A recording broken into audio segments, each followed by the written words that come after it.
Hey y'all, welcome back to my channel. So today we are going to be talking about the pros and the cons of teaching English in South Korea. This is mainly going to be most helpful for EPIK teachers because I am an EPIK teacher and this is based on my experience, but some of these things can also apply to teachers that are working in hagwons, in private schools, in international schools, or if you are with a public school with a different program, or if you just apply to the public school directly. So it's mainly for EPIK teachers, but anyone can really benefit from some of the things that I'm going to mention. So if you are interested in hearing about the pros and cons of teaching English in Korea, then keep on watching. So just a little bit of information about me. I came to Korea in February of this year, so I've been teaching English for almost 5 months. Personally, I like to start with the cons and the negatives so we can end on a positive note. So we're going to talk about the cons first. So the first con that I have is desk warming. If you don't know what desk warming is, it's basically what it sounds like. You are just sitting at your desk. It can be the most boring thing in the world. You are just sitting there, you have nothing to do. You can definitely feel like you're wasting your time. Like, what am I doing here? Why am I doing this? Like, why did I come here to teach again? Like, all I'm doing is sitting here. When it comes to teaching in Korea, especially if you are with a public school and an EPIK teacher, you're required to teach for 22 hours. So 22 hours you are in the classroom teaching. 22 hours isn't really that much. So for the rest of the time, you're just sitting at your desk. The next con is being flexible. And I know that this doesn't really sound like a con because regardless of any job that you have, you should be flexible. But when it comes to being in Korea, there is this thing called the Korean surprise, which is basically when you are just surprised with meetings or a class, or classes are canceled, or your English camp, or whatever the case is. You are just hit with all these different surprises, so you have to know how to be flexible in order to deal with that. I'm pretty grateful that my co-teachers are pretty good at keeping me up to date on things. Some things happen and it's out of their control, or they're told about things last minute, and I totally understand that. But I do have friends that they are told things the day of or the day before, and that is so stressful, and it's definitely not fun. Definitely not fun. So yeah, just be prepared for the Korean surprises and just being flexible with whatever situation is thrown at you. Another con that I have are holidays. So for myself in the United States, we're very used to, for the most part, we're used to having Christmas Eve off, Christmas Day off, New Year's Eve off, New Year's Day off. If you are teaching or if you are a student, you have a whole week of spring break. For elementary, middle school, and high school, you have a week of Thanksgiving. Like, we're so used to these holidays, we're just so used to it. And a lot of these holidays are spent with your family, you know, celebrating. And when you're in Korea, a lot of these holidays are definitely not the same. For example, spring break isn't a thing here because they start their school year in March. Koreans have their own Thanksgiving holiday, which is in a different month. And yes, you get a long weekend, but you don't get a whole week off. Christmas Eve, New Year's Eve, you're still working. It's not really a holiday. For the most part, those are like couples holidays. 4th of July, no. I think if you are someone that's very family oriented and you're very used to being around your family for the holidays, that's definitely going to be something that's hard to cope with and deal with, that you won't be with your family for 4th of July celebrations. You won't be with your family for Thanksgiving meals or even Christmas and New Year's because those aren't when your holidays fall. Another big con of teaching with EPIK especially is your placement. So when you apply to EPIK, on your application, you have the option of putting one area as your placement preference location. And it's not really 100% that you'll end up there. It's not even up to EPIK if you will end up there. It's up to the offices of education. For example, most people, when they apply to EPIK, everyone wants to go to Seoul. Seoul is what most people know. But if the Seoul Office of Education is being bombarded with all of these applications and they only have so many available spots, a lot of people aren't going to get Seoul. So I think it's definitely just doing your research and being prepared of just knowing that you probably aren't going to get the location that you want. Another huge con that I have with teaching in Korea, especially with the EPIK program, is how last minute everything is. So when you are applying, you have to wait for when the results of your placement come out. You have to wait for orientation information. You have to wait for visa information and getting the green light to buy your plane ticket. Like, everything just feels so rushed and last minute. And it's honestly kind of stressful and nerve-wracking, especially if you are on the complete other side of the world and you've never been to Korea and you're trying to explain to your family and your friends, like, they haven't said anything. Like, I don't know what's going on. Like, I still have to wait for all this information. I can't do anything without, you know, hearing from EPIK. And it can be so stressful. If you are going the Hagwon route, there is still some stress with it, but it's not, at least it's not over a 6-month period of time. So when you are going with the Hagwon, usually if they hire you, they want you right away. With EPIK, you don't arrive in Korea until about 6 months later. So with the Hagwon, yes, you still have to go through the process of your visa and the plane ticket and all of that stuff, but at least it's not over a 6-month period of time. The last con that I have is your school life. Honestly, your school life depends on your co-teacher, depends on your actual school, depends on the environment of the school, your other co-workers, your students, and honestly, it kind of depends on you and what you bring to the table. And I think it's not really fair for me to say, oh yeah, you know, if your school sucks, if your co-teacher sucks, if your students suck, if your apartment sucks, if your city or your placement sucks, then you just have to be happy about it, and then like everything will be magically better. Like, I can't really sit here and say that because I'm pretty blessed with the school that I have, the co-teachers I have, with my apartment, my students. Like, I'm really grateful and blessed for the situation that I have. So I can't really sit here and say, oh yeah, just smile and everything will get better. Like, just stop crying and stop complaining. Like, just be grateful that you're here. It's definitely hard and it definitely sucks, you know, putting all of this time and this money and this effort to come to Korea, and then you're stuck in the worst situation ever, and you're just honestly stuck with the idea of, should I just break my contract and go home and stop putting up with this, or should I just stick it out for a whole year and then go home, or should I just stick it out for a year and then try and get somewhere else? But who knows the possibility of if you'll end up in the same situation or a better one. So honestly,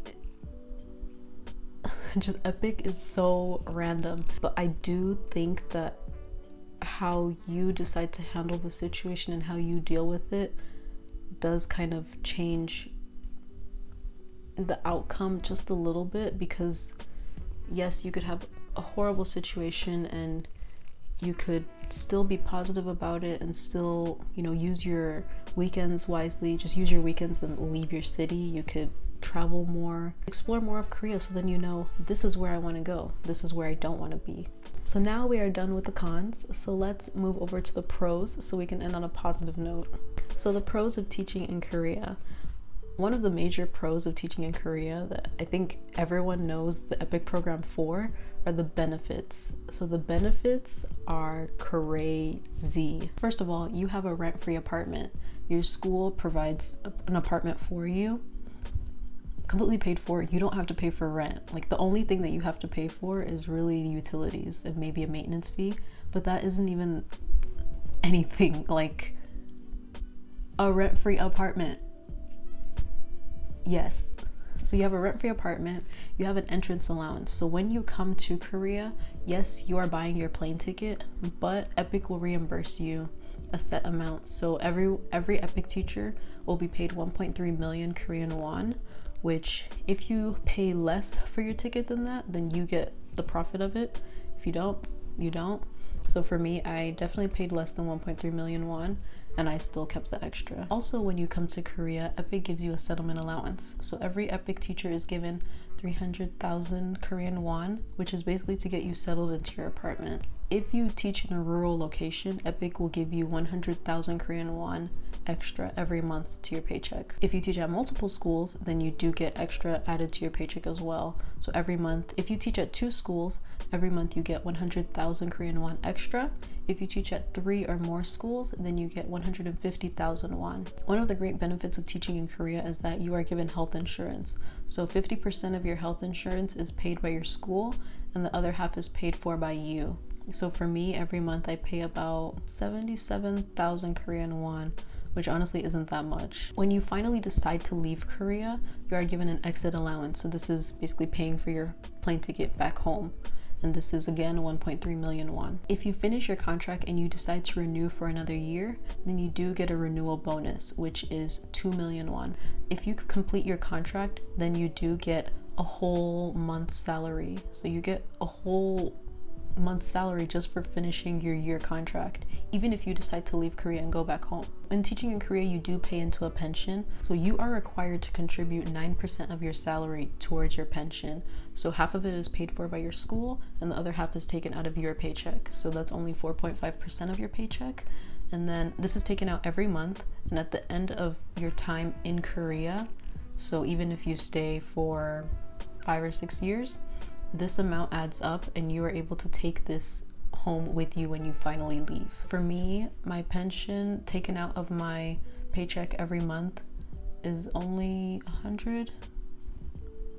less than 110,000 won. And again, when I leave Korea, I will get all of that back in one big lump sum. So yeah, those are all of the benefits of just teaching with EPIK. A lot of these things are also provided with other public school programs. Some of the amounts might be different, but for the most part, a lot of the same things are still provided to you.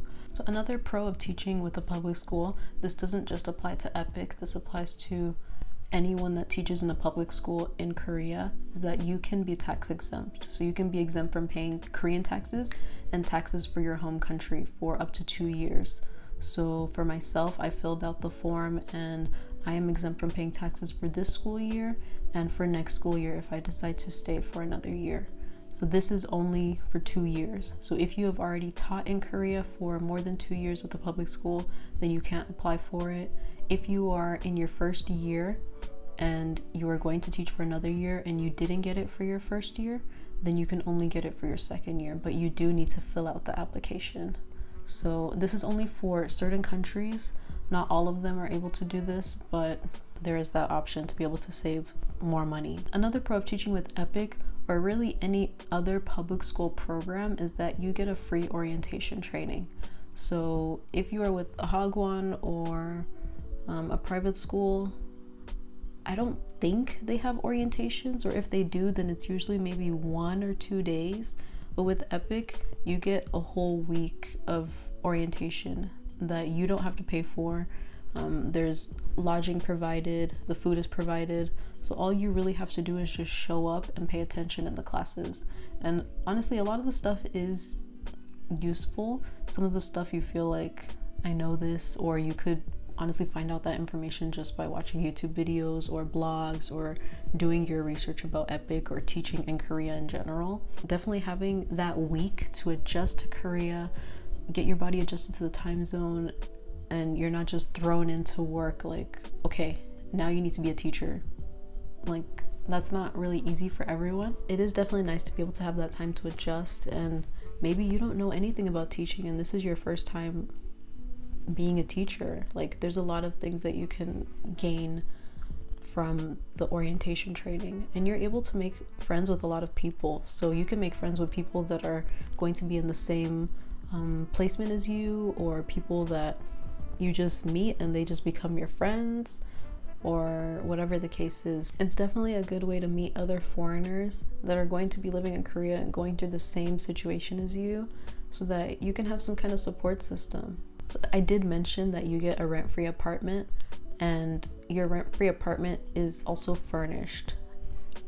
Not sure about the quality of the furniture, but in your contract you are given a bed, a table, a chair, a TV, a refrigerator, a closet. Yeah, you have like basic furniture. When it comes to teaching English abroad, Korea is one of the countries where you can make the most money and save the most money, because the cost of living in Korea is so much lower I know when you hear the salary, you're like, you make less than $2,000 a month? Like, you should just stay in the United States. Like, why are you going all the way over there just to make less? Like, that doesn't make sense. And I know that definitely didn't make sense to my parents, but when I explained to my parents that I would spend so much less in Korea so I could save more money, I think it started to make sense to them. I don't have to pay for rent. My health insurance is so cheap. Utilities are crazy cheap. My phone bill is cheap. Transportation is cheap. Like, I'm able to save so much money. I don't have to worry about living paycheck to paycheck. Like, I really don't. The great thing about teaching with the EPIK program and with most public school programs is that every year you get a pay raise. So you are able to increase your salary. You're not just stagnant at one salary level. A really great pro about teaching with the EPIK program and with public schools in general is the school hours. So for the most part, you are teaching from 8:30 to 4:30, or maybe 8:40 to 4:40, or maybe 9 to 5. You're teaching, the regular hours. If you are with a hagwon, for the most part, usually their hours are like the opposite. So you're teaching more like in the afternoon. So honestly, it kind of just depends on like what you want and what works best for you. One of the great things about teaching in Korea is that you are in Asia. So if you've ever wanted to travel to other Asian countries, it's so much cheaper and they're so much closer to you now that you are here in Korea. So you can travel to Japan, you can travel to Thailand, Indonesia, Vietnam, China, like all of these countries are so much closer and so much cheaper. Also, traveling within Korea is cheap as well, and there are so many options for you to choose from. So you can choose from buses, you can choose from the train, which are so easy to navigate. You can use the subway, there are the airport buses. There are so many different options and they're very affordable, so it's very easy for you to be able to plan a trip or plan many trips around Korea. One of the really great things about teaching in Korea with the public school is that you have a good amount of vacation days. Recently, there were some law changes that increased the vacation days. So it used to be 18 and now it's 26. So you have 26 paid vacation days, 14 national holidays, and 11 sick days. So I did mention in the cons that one of the cons is desk warming, but this can also be a pro. So if you have all of this time, you can use it to do something. You can start a YouTube channel. You can start a blog, you can lesson plan, you can plan for your English camps, you can plan for your vacations. So again, it's also about using your time wisely. There's so many things that you can do, or you can even sleep. And my last pro about teaching in Korea is that there are a lot of foreigners in Korea. So whether you go to Seoul or you go to another city, you are able to find a community that you can fit with. So for example, for myself, I am a Black young woman living in Korea, and I definitely need to know where my hair products are. I need to know where my food from back home is. I need to know where I can find good Mexican food. I just need to be around people that understand me. So a great resource for me is Facebook groups. There are so many Facebook groups that you can join, whether they are for the city or the province that you live in. There are Facebook groups for just being a woman in Korea, being Black in Korea, Black hair care, Black women, Black men, or Latinos in Korea, or Muslims in Korea. So even if you are feeling isolated in the area that you are in, you can definitely reach out to people online. It's definitely possible to find people that you click with, even if you may not find it initially when you get here, or if you go to orientation and you might not find people that you click with. You can definitely find people through these expat Facebook groups and communities. So yeah, these are all of the pros and the cons that I could think of about teaching in Korea, especially with the EPIK program. If you think there's anything that I forgot or anything that you think I should elaborate on, leave a comment down below. Thank you so much for watching, and I'll see you in my next video. Bye!